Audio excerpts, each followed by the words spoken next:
Hello everyone, इस video में हम देखेंगे एनईपी 2020 नेशनल एजुकेशन पॉलिसी 2020 राष्ट्रीय शिक्षा नीति 2020।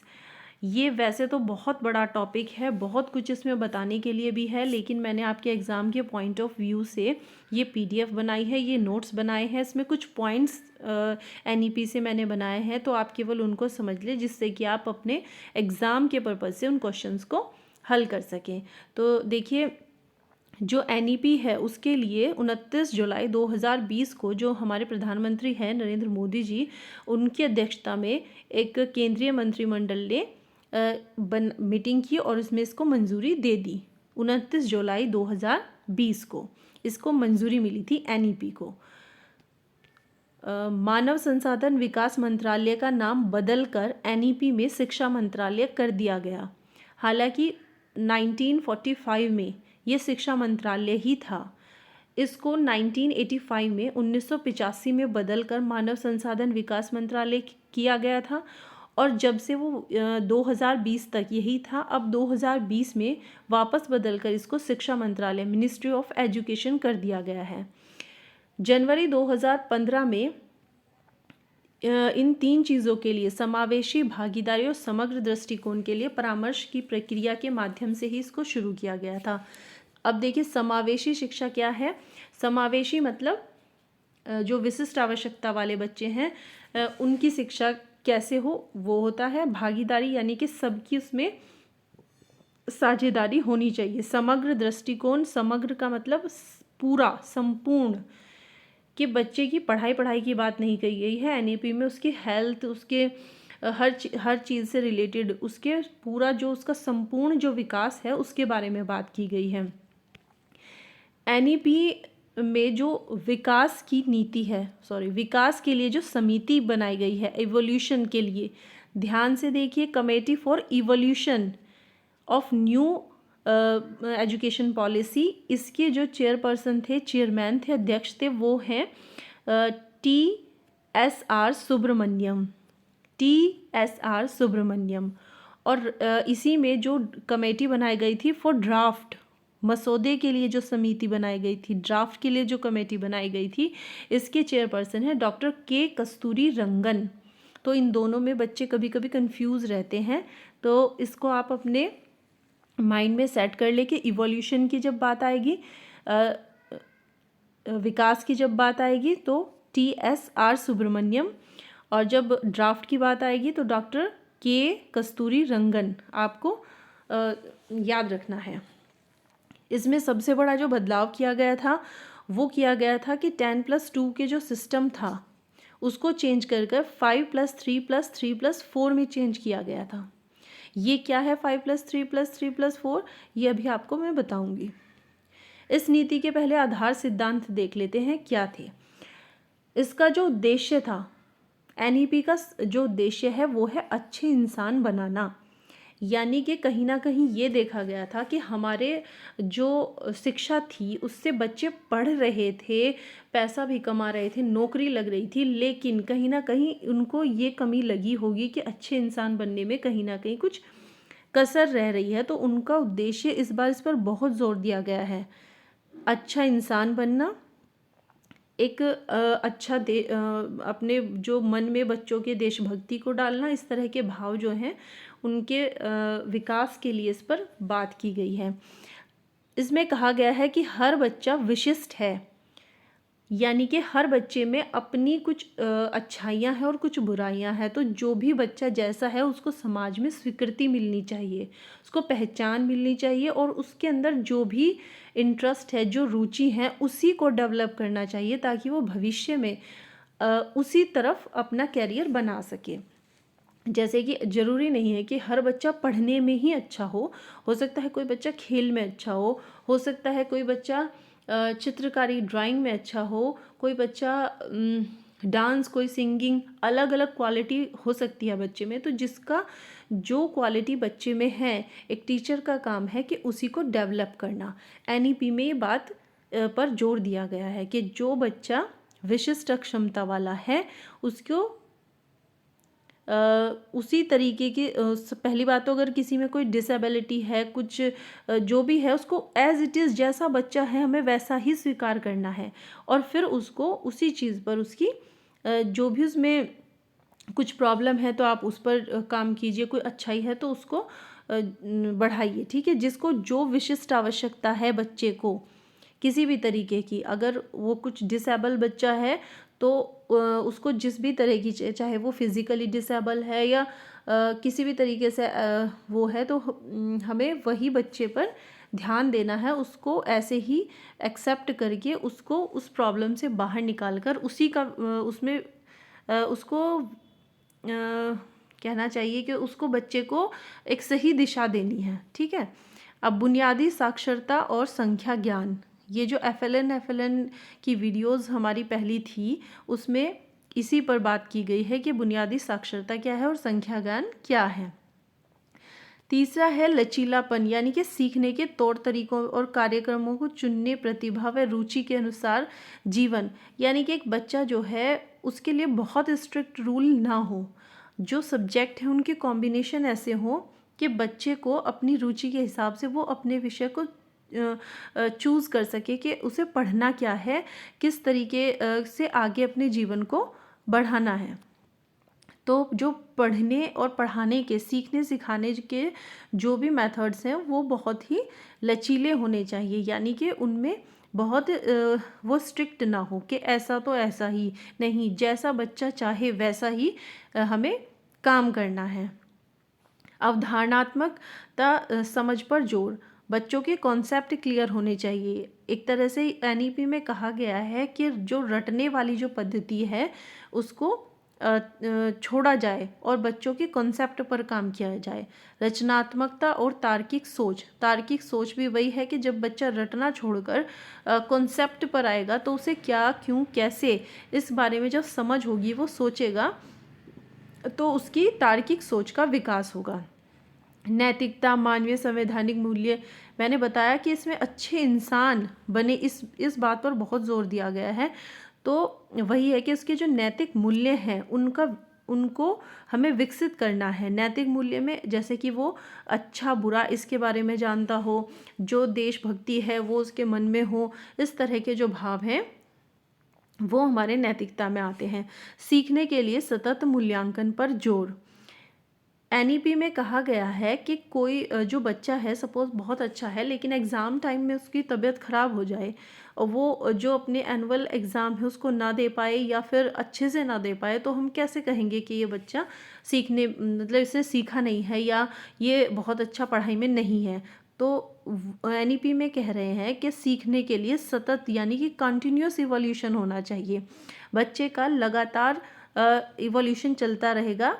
तो हम, और ये बात सही भी है कि पूरे साल भर की आपने कैसी पढ़ाई की, तो एक एग्ज़ाम में 3 घंटे में और ये तय कर पाना कि हाँ इस बच्चे ने सीख लिया, इसने नहीं सीखा, तो ये कहीं ना कहीं मुझे खुद भी बहुत अटपटा लगता है कि कैसे हम पता कर सकते हैं 2 घंटे में या 3 घंटे में बच्चे को कितना आता है। तो ये तो एक कॉन्टीन्यूस प्रोसेस है। एक टीचर जो है कॉन्टीन्यूसली अपने बच्चे को इवोल्यूट करता है, अपने स्टूडेंट को देखता है, उसको पता होता है कि इसको कितना आता है और उसको इसको किस चीज़ की और ज़्यादा नीड है, कैसे मुझे इसे पढ़ाना है। तकनीकी का उपयोग पर जोर दिया गया है। एनईपी में कहा गया है कि पढ़ाई में जो तकनीकी है उसका हमें बहुत यूज़ करना चाहिए। उसी के हिसाब से उन्होंने जैसे दीक्षा ऐप लॉन्च किया है, रीड अलोंग ऐप है, दीक्षा ऐप में जो है टीचर्स की ट्रेनिंग भी चल रही है दीक्षा ऐप पर, और जो हमारा जो सिलेबस है उससे रिलेटेड बहुत सारी वीडियोस हैं जिससे कि बच्चे के कॉन्सेप्ट क्लियर हो सकें।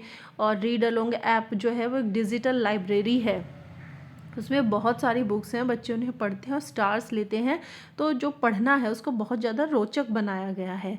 बहुभाषिकता और अध्ययन अध्यापन के कार्य में भाषा की शक्ति को प्रोत्साहन और मातृभाषा में, ये इम्पॉर्टेंट बात है कि एनईपी में कहा गया है कि बच्चा जो है कक्षा 5 तक, 5th क्लास तक अपनी मदर टंग में पढ़ेगा, क्योंकि उसको मदर टंग में सीखने में ज़्यादा दिक्कत नहीं होती, वो उसे बहुत अच्छे से सीख लेता है। अब इसमें जो मैंने अभी आपको बताया था 5+3+3+4, ये इसमें क्या कॉन्सेप्ट है इसका, देखिए 5 साल शुरुआत के जो 5 साल हैं, यानी कि बच्चा जब 3 से 8 साल तक का होता है, वो पढ़ना सीखने से शुरू कर कक्षा 2 तक होगा जब, तो वो इस वाले फाउंडेशन में आएगा, फाउंडेशनल उसकी तैयारी होगी। उसके बाद 3 साल 8 से 11 साल तक के जो 3 साल हैं वो कक्षा 3, 4, 5 ये उसकी आएगी 3 वाला जो कॉन्सेप्ट है 5+3, यानी कि शुरू के जो 5 साल हैं 3 साल से 8 साल तक वो आएंगे इसमें 5 साल, और फिर 8 से 11 साल का बच्चा आएगा दूसरे 3 साल में, कक्षा 3, 4, 5 करेगा। और उसके बाद जो 3 साल होगी मिडिल जिसे हम बोल रहे हैं वो है कक्षा, वो बच्चा होगा 11 से 14 साल का, और कक्षा 6, 7, 8 वो इसमें करेगा इसमें। और कक्षा 9, 10, 11, 12 ये जो 4 साल हैं, ये 14 से 18 साल का जब बच्चा होगा, सेकेंडरी एजुकेशन की जब हम बात कर रहे हैं, वो इसमें आएगा। इससे पहले क्या होता था, 10 सालों को, यानी कि कक्षा 1 से 10 तक 6 से 16 साल का जब बच्चा होता था वो ये 10 साल है। उसके बाद 10+2 का जो है कॉन्सेप्ट वो था कि 11 और 12, कक्षा 11 और 12 इसको एक फ्रेम में रखा गया है कि बच्चा जब 16 से 18 साल का होगा, तो 5+3+3+4 इसमें से 5 ये जो शुरू के 5 साल हैं ये FLN में बहुत इम्पोर्टेंट है।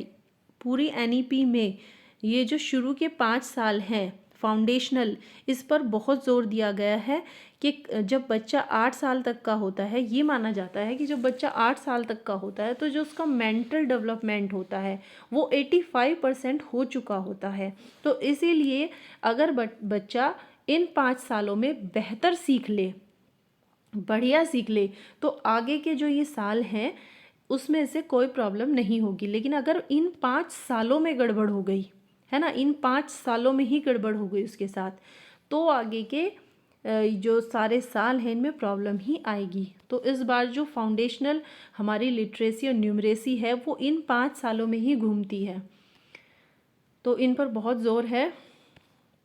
अब देख लेते हैं एक बार जो पुरानी नीतियां हैं उनसे, वैसे तो इम्पोर्टेंट नहीं है लेकिन एक नज़र मार लेते हैं कि भाई क्वेश्चन अगर कुछ आ जाता है कि 1968 में सबसे पहली आई थी, ये जो कोठारी आयोग था उसकी सिफारिशों पर आधारित थी। इसमें 10+2+3 ये मैंने आपको बताया ना, 10+2 ये तो हो गई हमारी 12th तक, और जो 3 हैं ये ग्रेजुएशन के हैं। ये इसमें शैक्षिक संरचना थी। मुफ्त और अनिवार्य शिक्षा का इसमें सुझाव दिया गया था। मातृभाषा के उपयोग को इसमें भी कहा गया था। त्रिभाषा सूत्र की सिफारिश की थी। नवोदय विद्यालय भी इसी में खोले गए थे। इसी में था जिसमें नवोदय विद्यालय खोलने के सुझाव दिए गए थे कि जो दूर दराज के जो बच्चे हैं, प्रतिभाशाली बच्चे, उनके लिए नवोदय स्कूल खोले गए थे। हालांकि ये जो नीति है ये बहुत सफल नहीं रही, और वो क्यों नहीं रही, एक तो उचित कार्यक्रम जो बनाए गए थे उनकी कार्यवाही नहीं हुई, यानी कि जो बनाए गए वो सही से फॉलो नहीं हो पाए, और एक धन की कमी थी। और राज्य जो शिक्षा थी वो राज्य सूची में थी, यानी कि उसमें सेंटर का उसमें कोई हस्तक्षेप नहीं था, स्टेट का था। जो दूसरी आई थी, दूसरी को देख लेते हैं। 1986 में ये आई थी, और इसमें आधुनिकीकरण और IT की भूमिका, इंफॉर्मेशन टेक्नोलॉजी की जो भूमिका है वो उस पर केंद्रित थी। इसमें महिला सशक्तिकरण और जो वयस्क साक्षरता है उस पर बहुत ध्यान दिया गया था, यानी कि एडल्ट जो लिटरेसी है उस पर ध्यान दिया गया था। 1986 जो थी, ये जो दूसरी जो राष्ट्रीय शिक्षा नीति थी वो पहली वाली से बेहतर थी। शिक्षा समवर्ती सूची और केंद्र, इसमें क्या था, ये इसमें केंद्र सरकार ने इसको अपने हाथ में ले लिया था 1986 में, शिक्षा की जो नीतियां हैं उनको, ठीक है। इसी में MDM भी शुरू किया गया था, मिड डे मील। फिर इसमें कुछ संशोधन किए गए 1992 में, और आचार्य राममूर्ति जी की अध्यक्षता में किए गए थे। ये जारी अध्यक्षता में 1992 में जारी की गई थी ये। और इस नीति का जो उद्देश्य था वो राष्ट्र की प्रगति और समान नागरिकता, इन सब चीज़ों को बढ़ावा दिया गया था, राष्ट्रीय एकता को। और इसमें जो है सामान्य स्कूल प्रणाली और निजी स्कूलों की, और इसमें क्या कहा गया था कि जो सामान्य स्कूल और निजी स्कूल और ये हैं नवोदय विद्यालय, इनको बंद करने की सिफारिश की गई थी, क्योंकि इनका मानना था कि इनसे जो है शिक्षा में डिफरेंस आ रहा है। ठीक है, कि जो सरकारी बच्चे हैं और जो निजी हैं, इनकी जो शिक्षा है इनमें डिफरेंस आ रहा है, तो इस वजह से इनको बंद करने के लिए कहा गया था। अब इसमें ना थोड़े से वो देख लेते हैं, कुछ तो फुल फॉर्म है जो मुझे ज़रूरी लगी थी आप लोगों के लिए। एक थोड़ा सा ये देख लीजिए कि जो NEP है इसमें सकल नामांकन अनुपात जो है, ग्रॉस इन्वॉल्वमेंट रेशो जो है 100% कहा गया है करने के लिए। 2 करोड़ बच्चों को मुख्य धारा से इसमें जोड़ना है। कला से संबंधित करियर, खेल, वो मैंने अभी बताया था ना आपको कि खेल से संबंधित चीज़ों को भी बहुत ज़्यादा इसमें मतलब महत्व दिया गया है। एक इसमें ना देखिए, एक इसमें राष्ट्रीय जो मूल्यांकन केंद्र बना गया,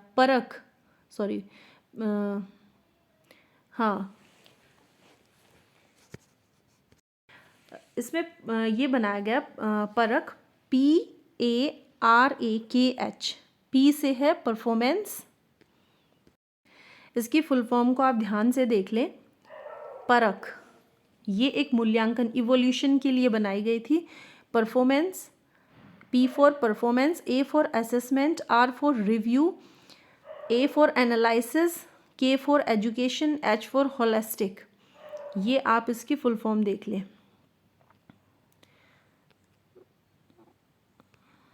और एक ना इसमें जो ये FLN भी चल रहा है, इसमें एक प्रगति कार्ड बनाए जाते हैं और ये बच्चों की जो प्रगति है उसे ट्रैक किया जाता है। यानी कि हर जो बच्चा सीख रहा है उसके जो रिजल्ट्स आ रहे हैं उन्हें ट्रैक किया जाता है।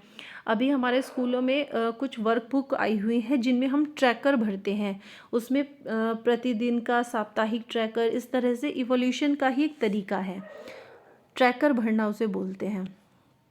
इसमें एक टर्म आती है SSSA, SSSA की स्थापना की गई थी। तो S जो है वो स्टेट स्कूल स्टैंडर्ड अथॉरिटी। देखिए ये बिल्कुल आपके एग्ज़ाम पर्पज़ से मैंने बताया है, अगर मैं इसे ही बताने लगूँ तो बहुत डीप हो जाएगा, लेकिन हमारा ध्यान अभी एग्ज़ाम पर है। SCRT सभी हितधारकों के साथ परामर्श के माध्यम से एक इस फुल फॉर्म को भी आप ध्यान से देख लें।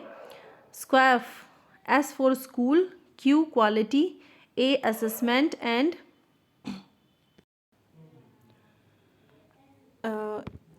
A assessment, A accreditation, F framework. तो ये आप फुल फॉर्म ज़रूर देख लें, याद ही कर लें फुल फॉर्म्स, तो एग्ज़ाम के पॉइंट ऑफ व्यू से देखिए कुछ भी आ सकता है। तो ये था हमारा NEP का एक क्विक रिवीजन ही कह सकते हैं। NEP वैसे तो सभी को पता है, लेकिन इसमें से क्विक रिवीजन ही था NEP का, जो आपको उम्मीद करती हूँ कि कुछ समझ आया होगा। अगर आपको समझ आया है तो please like this video and subscribe my channel और शेयर करें अपने दोस्तों के साथ। मिलते हैं नेक्स्ट वीडियो में। Thank you.